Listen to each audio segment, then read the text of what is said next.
Oh.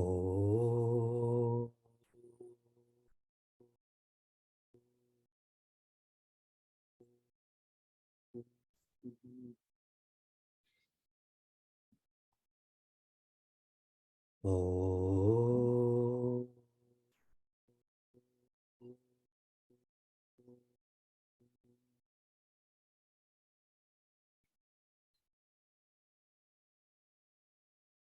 Oh.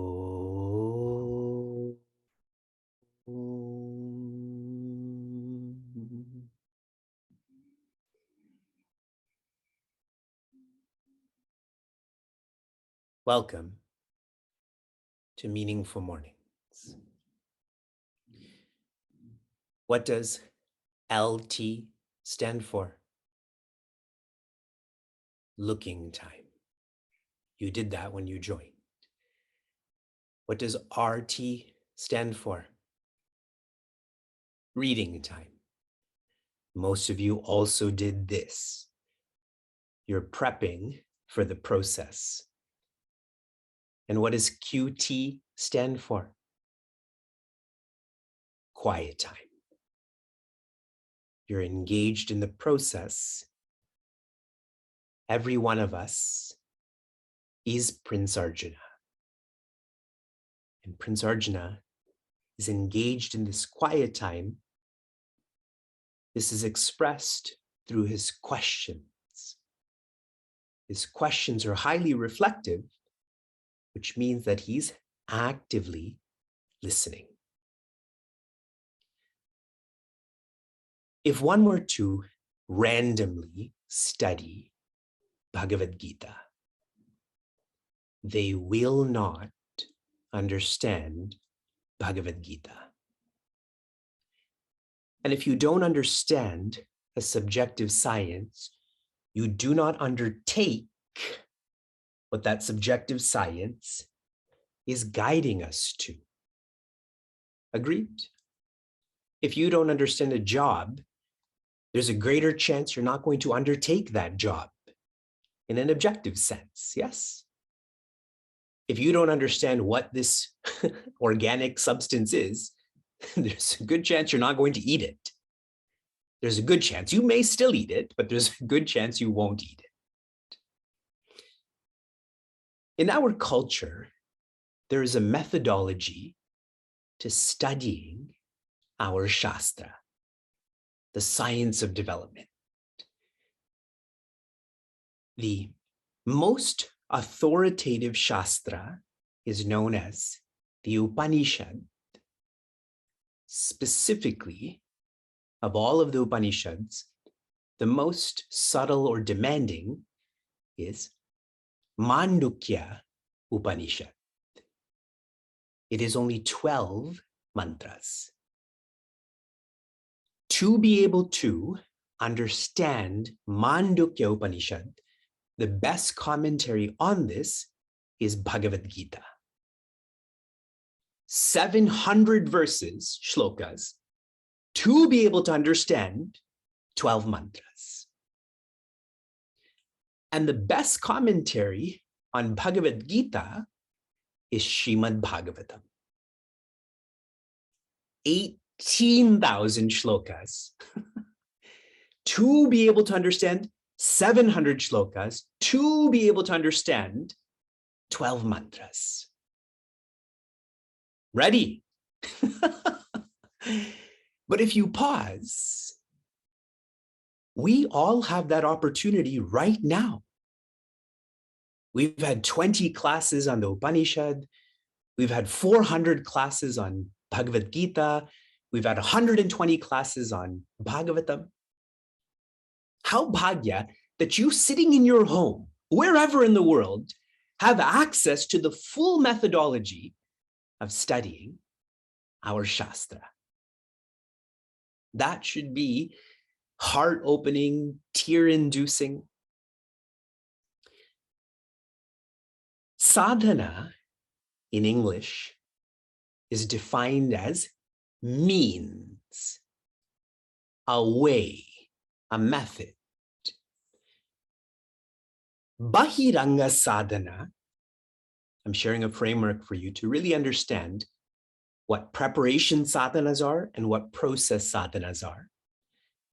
Bahiranga sadhana are those practices that prepare us. In reference to Rishi Patanjali's yoga, that would be yama, niyama, asana, pranayama. Those are practices to prepare, meaning you have to grow out of them. Use them, grow out of them. That leads to antaranga sadhana. When we think of antaha, we think of inside, but you should also think of antakarana. That is your inner world, the inner doer.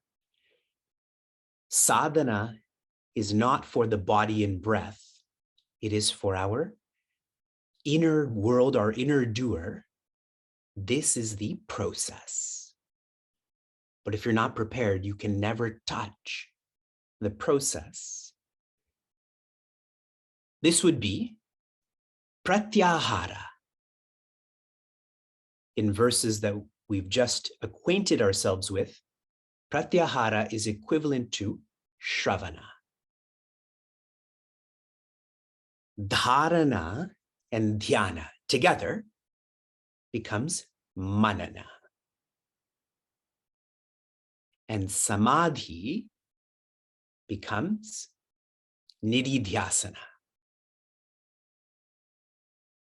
Shravanas for the mind, mananas for the intellect, nididhyasanas for the ego. Do you understand the differences between bahiranga, antaranga? And for all of you who have been with me for a long time, I've perpetually shared the importance of vitamin R3. Read, write, and reflect. Reading is shravana. Now we're doing this live, but when we can't be together, reading is your shravana. Writing and reflecting is your dharana and dhyana. So though I present vitamin R3 as being casual, this is very purposeful.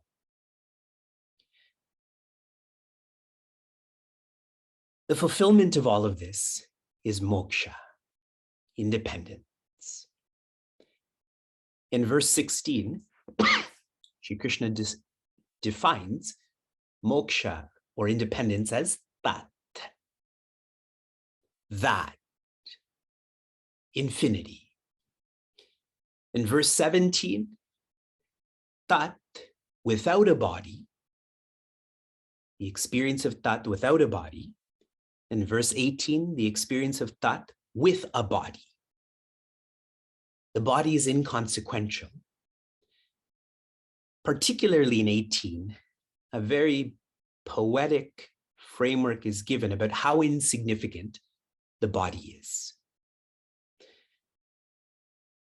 Existence, when this is conditioned by the ego, then becomes etc.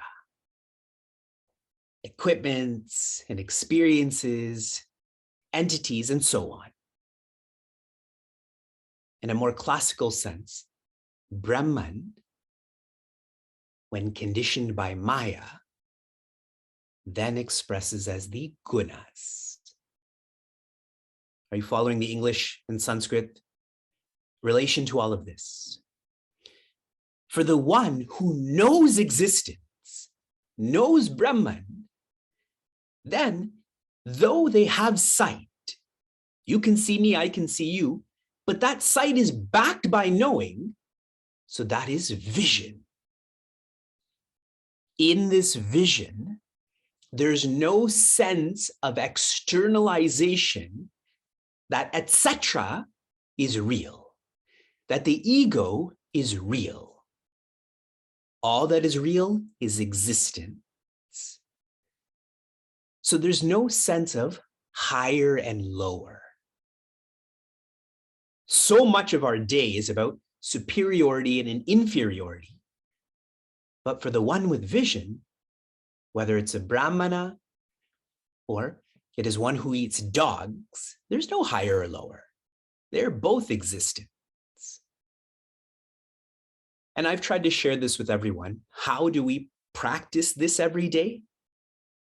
Less labels helps us to have less likes, which helps us to have less limits,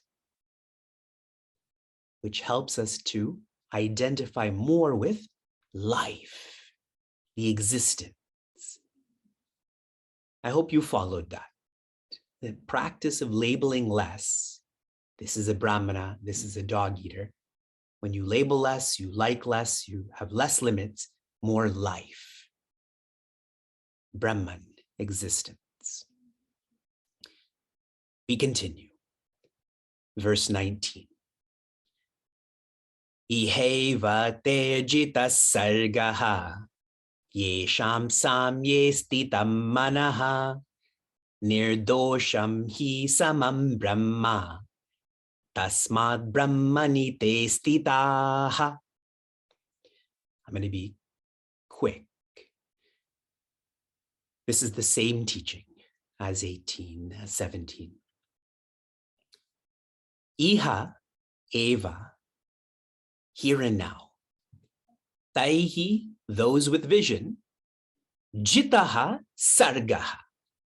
They conquer. Sargaha means creation. This is the translation.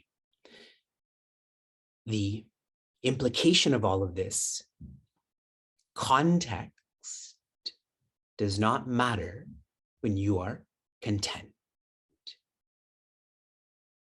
The one who feels purnatva, they're always samatva. It doesn't matter if they're born or not born, if it's the beginning of creation, it's the end of creation. A simple way to practice this, as I've shared with you, is no C's, B's, and A's. No complaining, no blaming, no annotating, because that's giving power to the context, in which case you can never be content. Yesham, for those visionaries, samye stitam manaha, their mind, stitam, is established. Established in what? Samye. Established in balance, equality. The implication of this is they have gone beyond context. They have gone beyond dependency. A synonym for that is duality. There's nothing to make them imbalanced. They're beyond. Now, specifically to Prince Arjuna, nirdosham. Nirdosham, let me put this in context. Prince Arjuna doesn't want to engage in this responsibility because he feels that this is a sinning activity. In chapter 1, verse 36, he says to Sri Krishna, Papam eva ashrayet. If we do this, all that we will get, we will be living in is papa, negativity. Now see how in the recent verses, Sri Krishna is dismantling that. In verse 17, he says, Nirdhuta kalmashaha. When you live by less expectations and specifically less ego, then you will be free of all sin. In verse 18, he presents an entire field, the Brahmana to the dog eater. That's what's happening in Kurukshetra right now. Who's the Brahmana? Acharya Bhishma. Acharya Drona. Who is the dog eater? Duryodhana. And there's all sorts of personalities in between, correct? Some he likes, some he dislikes. But Sri Krishna's point is, you will go beyond this. Now he's saying, nir dosham. Dosha means sin. Nir dosha, there is no sense of sin. The deeper implication, no vasana. He indeed for samam Brahma. For Brahman, which is infinite, there is only balance, equality. There's no sense of limitation, vasana, papa.